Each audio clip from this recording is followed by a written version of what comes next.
రామేశ్వరం 12 జ్యోతిర్లింగాల్లో 9వది. దీన్నే ద్వాదశ జ్యోతిర్లింగాలు అంటాం. ఈ వీడియోలో మనం రామేశ్వరం జ్యోతిర్లింగం ఎక్కడుంది, ఎలా వెళ్ళాలి, అక్కడ ప్రత్యేకతలు ఏంటి తెలుసుకుందాం. ఈ రామేశ్వరం తమిళనాడు రాష్ట్రంలోని రామనాథపురం అనే జిల్లాలో పంబన్ ఐలాండ్లో ఉంది. ముందుగా రామేశ్వరం వెళ్ళాలనుకున్న వాళ్ళు చెన్నై చేరుకోండి. చెన్నై నుండి ప్రతిరోజు రామేశ్వరంకి ట్రైన్ ఉంటుంది. ప్రజెంట్ రామేశ్వరంకి డైరెక్ట్గా ట్రైన్ లేదు, ఎందుకంటే అక్కడ పంబన్ బ్రిడ్జ్ వర్క్ జరుగుతుంది కాబట్టి. ముందుగా మీరు మండపం చేరుకోవాలి. మండపం టు చెన్నై, చెన్నై టు మండపం. తిరుపతి నుంచి రామేశ్వరంకి వారానికి 3 రోజులు డైరెక్ట్ ట్రైన్ ఉంది. అది మండపం వరకు వెళ్తుంది. ఒకసారి ఆర్సిటీసీ వెబ్సైట్లో చెక్ చేయండి. నేను ఉండేది చిత్తూరు కాబట్టి కాట్పాడే నుంచి బుక్ చేసుకున్నాను. టోటల్ జర్నీ టైం 15 అవర్స్ ఉంటుంది వెళ్ళేటప్పుడు, వచ్చేటప్పుడు 17 అవర్స్ ఉంటుంది. తిరుపతి నుంచి రామేశ్వరంకి డైరెక్ట్ బస్సెస్ ఉన్నాయి. బస్ ఛార్జెస్ 1200 నుంచి 2200 వరకు ఉన్నాయి. ఒకసారి చెక్ చేయండి. ఇంకా ఈ గుడి యొక్క స్థల పురాణం గురించి తెలుసుకోవాలనుకుంటే, రామాయణ కాలంలో శ్రీరాముల వారు రావణ వధ తరువాత బ్రాహ్మణ హత్య మహాపాతక దోషాన్ని నివారించుకోవడానికి హిమగిరుల నుంచి శివలింగాన్ని తీసుకురమ్మని హనుమంతుల వారికి చెప్తారు. అప్పుడు హనుమంతుల వారు అక్కడికి వెళ్తారు. అప్పుడు హనుమంతుల వారు రావడానికి చాలా ఆలస్యం అవుతుండడంతో సీతమ్మ వారు అక్కడ ఉన్న ఇసుకతో సైకత లింగాన్ని తయారు చేసి అక్కడ ప్రతిష్ఠించి పూజలు చేస్తారు. ఇంతలోనే హనుమంతుల వారు అక్కడికి వస్తారు. అప్పుడు హనుమంతుల వారు తెచ్చిన శివలింగాన్ని కూడా ప్రతిష్ఠించి పూజలు చేస్తారు. అప్పటి నుంచి అక్కడ ముందుగా హనుమంతుల వారు తెచ్చిన శివలింగానికి పూజలు జరిగిన తర్వాతే సీతమ్మల వారు ప్రతిష్ఠించిన శివలింగానికి పూజలు జరుగుతాయి.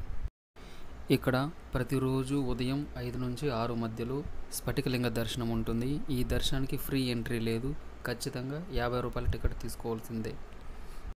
అయితే ఈ దర్శనానికి స్నానం చేయడం మ్యాండేటరీ కాదు, ఎలాగైనా వెళ్ళొచ్చు. రామేశ్వరంలో స్టే చేయడానికి గుడికి 4 వైపులా చాలా రూమ్స్ అవైలబుల్గా ఉన్నాయి. ఆన్లైన్లో బుక్ చేస్తే 12 PM to 11 AM check in checkout time. మనం లేదంటే అక్కడ వెళ్ళినా బుక్ చేసిన 24 అవర్స్ తీసుకోవచ్చు. రామేశ్వరం ట్రైన్ జర్నీ చాలా అద్భుతంగా ఉంటుంది. ఇక్కడ రామనాథ స్వామి గుడి కాకుండా ఇంకా చాలా టూరిస్ట్ ప్లేసెస్ ఉన్నాయి, అన్నీ చూడొచ్చు.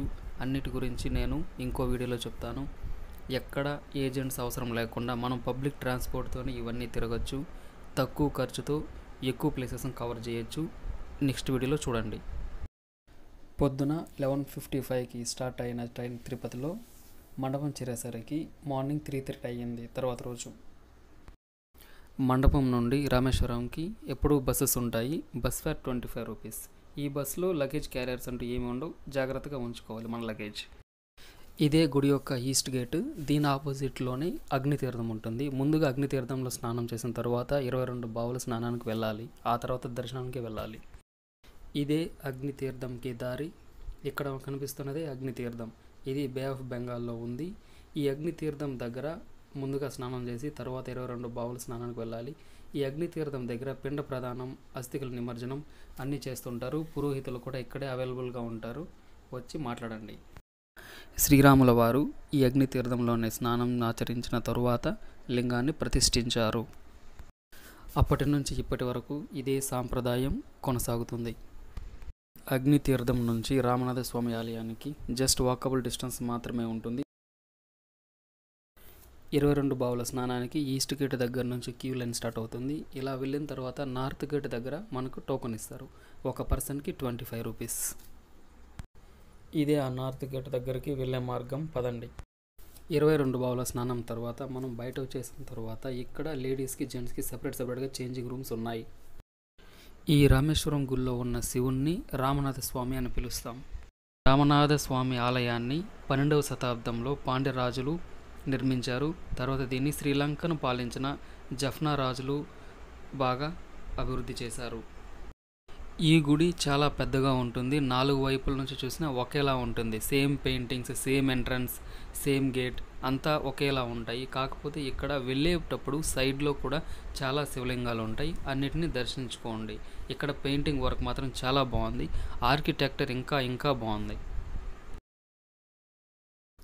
గుడికి చుట్టుపక్కల 4 సైడ్స్ 4 గేట్స్ ఉన్నాయి. ఇక్కడే ఈ 4 సైడ్స్లోనే చాలా పాతకాలం బిల్డింగ్స్ అంతా ఉన్నాయి. బ్రిటిష్ కాలం ముందు నుంచి కూడా ఉన్నాయి, చాలా బాగుంటాయి. ఒకసారి చూడండి.